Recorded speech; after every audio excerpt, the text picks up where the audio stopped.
દર્શક મિત્રો, આજે આપણે એક એવા દંપતીને મળવા માટે જઈ રહ્યા છે કે જેમને ત્યાં વર્ષો પછી બાળકનો જન્મ થાય છે.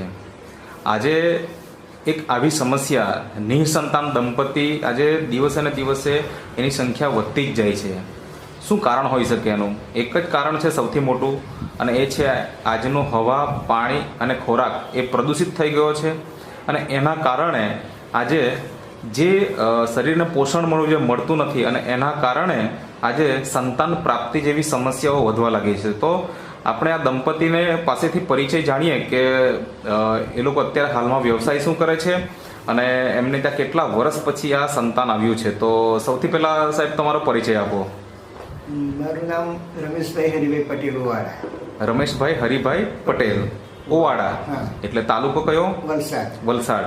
અને જિલ્લો વલસાડ. જિલ્લો વલસાડ. હા, તમે હાલમાં વ્યવસાયમાં આમ તો ખેતી, પણ એક ટીચર છું વલસાડની પ્રજ્ઞા પ્રબુદ્ધ વિદ્યાલયમાં. પ્રજ્ઞા પ્રબુદ્ધ વિદ્યાલયમાં. ઓકે. એઝ અ શિક્ષક કે પછી પોસ્ટ તમારી કઈ છે? હું in charge Acharya. In charge Acharya. Okay. તમારો પરિચય આપજો. મારું નામ ઉષાબેન રમેશભાઈ પટેલ. હું ઓવાડાની વતની છું. હા. અને હું ટીચર છું. ઓકે. તો દર્શક મિત્રો, તમે જોઈ શકો કે શિક્ષક દંપતી છે અને એમના ખોડામાં અત્યારે બાળક છે. તો તમે એ જણાવો કે આ જે તમારા ખોડામાં બાળક છે એ તમારું છે ને? હા. હા.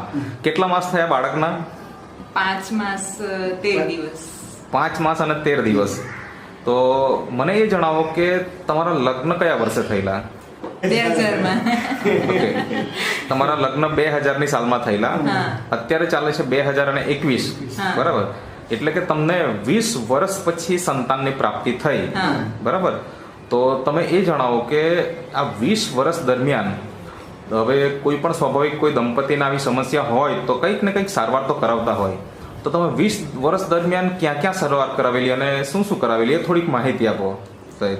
એ 20 વર્ષમાં અમે આમ તો ઘણું બધું આયુર્વેદિક દવા, હા, જેમણે જે કહ્યું, હા, કોઈને એવું લાગે કે અહીંયા સારું છે, કોઈ કહે કે અહીંયા સારું છે, તો એ દવા અમે ચાલુ રાખી. ઓકે. એવા તો અમે લગભગ અમદાવાદથી બોમ્બે સુધીમાં જે કોઈ હોય ને એ બધી દવા કરી આપી હતી. અમદાવાદથી મુંબઈ સુધીમાં જ્યાં જ્યાં તમને માહિતી મળી કે અહીંયા દવા મળશે ત્યાં તમે ટ્રીટમેન્ટ કરાવી. મતલબ કે આયુર્વેદિક ઉપચાર. એ સિવાય કોઈ હોસ્પિટલમાં? ને હોસ્પિટલમાં વલસાડ સંજીવભાઈ, સંજીવની હોસ્પિટલ. હા. એ સિવાય બીજા કોઈ અમે ત્યાં કેટલા સમય સારવાર કરાવેલી? ત્યાં તો ઘણો લાભ, શરૂઆતથી જમવાનું. હા.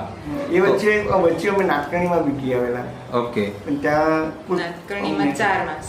4 માસ નાટકણીમાં ગયેલા. ઓકે. તો મને એ જણાવો કે ત્યાં આગળ ડોક્ટરોનું શું કહેવાનું હતું? ડોક્ટરનું તો કઈ નહીં સર, કે તમારો પ્રોબ્લેમ કોઈ નહીં મળે એમ. ઓકે. પણ આ સક્સેસ નહીં જાય એનું કારણ શું તમને બી નહીં ખ્યાલ આવે. ઓકે. મતલબ કોઈ પ્રોબ્લેમ નથી પણ રિઝલ્ટ મળતું નહોતું. રિઝલ્ટ નથી મળતું. તો તમે મતલબ કે હોસ્પિટલમાં સારવાર કરાવી, પછી એ પ્રમાણે તમે કીધું એ આયુર્વેદિકની જે પણ કંઈ ઉપચાર કરવા છે એ પણ તમે કરાવ્યા, અને આવી રીતના તમે કેટલા વર્ષ સારવાર કરી અને કેટલા વર્ષથી તમે સારવાર કરવાનું છોડી દીધું હતું? 2 વર્ષ પછી તો લગ્નના 2 વર્ષ પહેલા પછી અમે ચાલુ કરી નાખ્યું. ઓકે. છેલ્લે રિઝલ્ટ આવ્યું ત્યાં સુધી એમ કે ઓહો. મતલબ કે 18 વર્ષ તમે જે તે સારવાર કરાવી હશે પણ એનું પરિણામ આપણને કશું મળ્યું નહીં. તો આ બધા મતલબ જે રીતે તમે ટ્રીટમેન્ટ કરાવી તો તમે કેટલો ખર્ચો કર્યો હશે અંદાજે?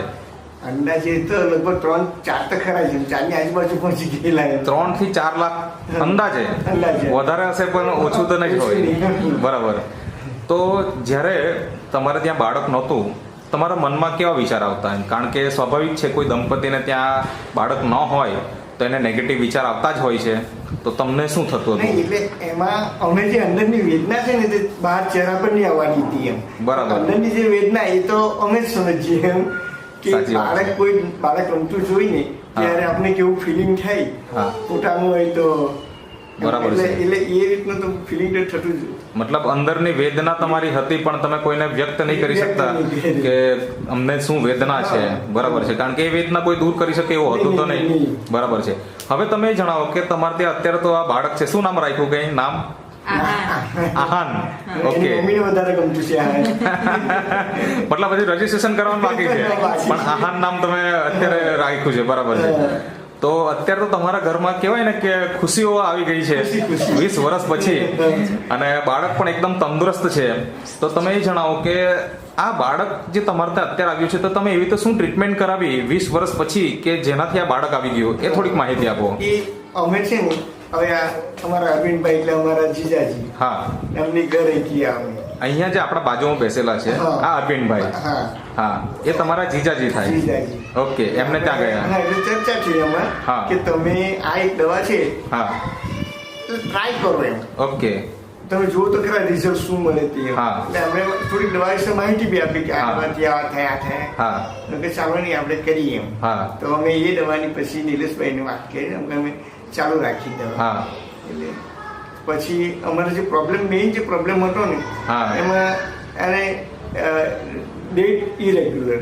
ઓકે, એ રેગ્યુલર થઈ હા, પછી એ કહે કે મારું શરીર આખું બદલાઈ ગયું. ઓકે. એકદમ હલકું થઈ ગયું. હા. બેન, તમે બોલી શકો કે મતલબ શું શરીરમાં પરિવર્તન અમારે ચાલુ થઈ ગયા જ્યારે તમને માહિતી મળી શરૂઆતમાં અને આ જે અરવિંદભાઈ છે એમને ત્યાં તમે મળવા ગયા હતા અને ત્યાંથી માહિતી મળી અને એમના જે આ સન છે નિલેશભાઈ, બરાબર, જે અત્યારે હાલમાં નેટસપમાં કામ કરી રહ્યા છે પાર્ટ ટાઈમમાં, બરાબર, તો એમના મારફતથી જ્યારે માહિતી મળી તો સૌથી પહેલા તમને વિશ્વાસ આવેલો કે અવિશ્વાસ હતો? અમને અરવિંદભાઈની વાતમાં વિશ્વાસ. ઓકે, અરવિંદભાઈની વાતમાં વિશ્વાસ. કંઈક હોવું જોઈએ. કંઈક તો સારું હોવું જોઈએ. હા, તો તમે મતલબ કે પછી પ્રોડક્ટ લીધી, કઈ પ્રોડક્ટ લીધી તમે થોડીક વાત કરો. આજે અહીંયા ટેબલ પાસે મૂકેલી છે, હા આ જે છે નેચરામોર, હા જે બહેનો માટેનું એક સપ્લિમેન્ટ છે, હા. બરાબર, નેચરામોર ફોર વુમન, જે નેટસપ કંપનીની પ્રોડક્ટ છે. હા આ દર્શક મિત્રો તમે જોઈ શકો, નેટસપ કંપનીની આ પ્રોડક્ટ છે નેચરામોર ફોર વુમન અને એની સાથે સાથે આ એક વેનીલા ફ્લેવરમાં ભાઈઓ માટેનો પાવડર છે. આ બે વસ્તુ મતલબ કે આ તમે વાપરી હશે અને બેન આ તમે વાપરી, બરાબર, અને એની સાથે બીજી શું વસ્તુ વાપરી? એની સાથે તો સારું અમે તો એ બે જ દવાનો યુઝ કરેલો. એની સાથે આ જે ઇઝી ડેટોક્સ છે, આ જે ઇઝી ડેટોક્સ છે એ વાપરી હતી. અને બીજું એની સાથે હા કેપ્સ્યુલ આપી. બીજું નિલેશભાઈ, બીજું કઈ કઈ પ્રોડક્ટ આપેલી હતી? હા, મેન વેલનેસ. ઓકે, આ જે મેન વેલનેસ છે આ એમને આપેલી હતી, મતલબ કે આ તમે વાપરી, મતલબ કે આટલી વસ્તુ તમે નિયમિત વાપરી. કેટલા મહિના વાપરી અને એ વાપર્યા પછી તે તમને તમારા શરીરમાં કેવા કેવા પરિવર્તન આવ્યા એ થોડીક વાત કરો. હા, દવા લીધા પછી મારા શરીર એકદમ નોર્મલ જેવું થઈ ગયું ઓકે, અને પછી જે પ્રોબ્લેમ હતો તે પણ દૂર થયો. મતલબ પીરિયડ્સના જે પ્રોબ્લેમ હતા હા. એ રેગ્યુલર હતું ને એ રેગ્યુલર થઈ રેગ્યુલર થઈ ગયું, ગયું. બરાબર છે. અને શરીર એકદમ નોર્મલ થઈ ગયું, હા, હલકું જેવું થઈ ગયું બરાબર. અને શરીરમાં આમ સારું જેવું લાગતું હતું. તો આ તમે કેટલા મહિના વાપરી પ્રોડક્ટ? અમે આ પ્રોડક્ટ 4 જ મહિનાનો યુઝ કર્યો. 4 મહિના યુઝ કર્યો. પછી ચાલતી હતી થોડી થોડી જોતી એમ. હા, ઓકે. પણ પછી એવું કે હું કેટલી દવા પી ઓકે, દવા પીને બી કંટાળો આવે એમ કે ચાલો કઈ નહીં મેં ગયું બરાબર છે. ઓકે. અને એ દવા બંધ કર્યા પછી 3 મહિના પછી મતલબ કે આ પ્રોડક્ટ ચાલતી હતી, હા. 4 મહિના રેગ્યુલર વાપરી હા અને ત્યાર પછી તમને જે માસિક ધર્મની સમસ્યા હતી એ દૂર થઈ ગઈ, હા, પ્રોડક્ટ બંધ કરી નાખી અને રિઝલ્ટ મળી ગયું, મળી ગયું. બરાબર. મતલબ કે આપણી પ્રોડક્ટ એ કામ કર્યું. તો હવે આજે ઘણા બધા નિસંતાન દંપતીઓ છે જે લોકોને ત્યાં સંતાન જોઈએ છે અને એના માટે એ લોકો લાખો રૂપિયાના ખર્ચો પણ કરતા હોય છે. તો એવા દંપતીઓને તમારે શું સંદેશ આપવો છે આ પ્રોડક્ટ વિશે? નહીં, અમે તો એ જ કે અમારી પાસે બી આવ્યા એમને એમ કે તમે જો આપણે કોઈ બીજું આઈવીએફ કે ગમે તે ટેસ્ટ ટ્યુબ કરાવીએ તો આપણે લાખો રૂપિયા ખર્ચ કરી નાખીએ, બરાબર છે. આ 40-50 હજાર રૂપિયા તમે ખર્ચી નાખજો, પણ 6 મહિના તમે દવા કરી જુઓ, બરાબર. 6 મહિનામાં તમને શું ફરક પડે એ જુઓ. ઓકે, તમે આ રીતના સલાહ આપો જ છો ઓલરેડી, હા. બરાબર. તો મતલબ કે આજે તમે જોઈ શકો દર્શક મિત્રો કે આ દંપતીને લગ્નના 20 વર્ષ પછી સંતાન મળે છે અને આજે એમના ચહેરા ઉપર તમે ખુશી જોઈ શકો છો. હવે જે પહેલા જે વેદના હતી એ હવે ખુશીમાં પરિવર્તન પામી છે, બરાબર ને? હવે વેદના નથી રહી ને, હવે તો ખુશીના દિવસ, ઘરમાં ખુશી ને આખું ગામ ખુશ થઈ ગયું. આખું ગામ ખુશ થઈ ગયો. સરસ, બધા સગાવાલાને બધા ખુશ. બધા ખુશ થઈ ગયા, બરાબર છે. તો તમને આપનાર વ્યક્તિ આ પ્રોડક્ટ જેનું નામ છે નિલેશભાઈ. નિલેશભાઈ. નિલેશભાઈ, હા.